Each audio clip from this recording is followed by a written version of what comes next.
بسم الله الرحمن الرحيم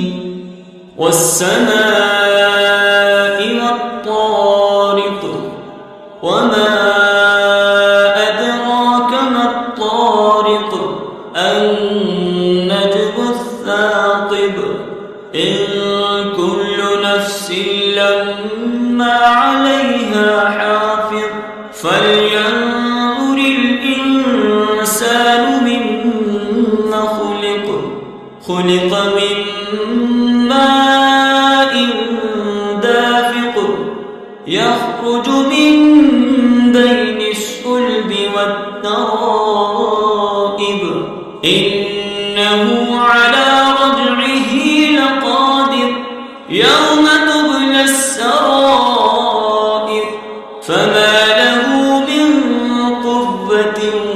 ولا ناصر والسماء ذات الرجع والأرض ذات الصدع إنه لقول فصل وما هو بالهزل إنهم يكيدون كيدا وأكيد كيدا فمهل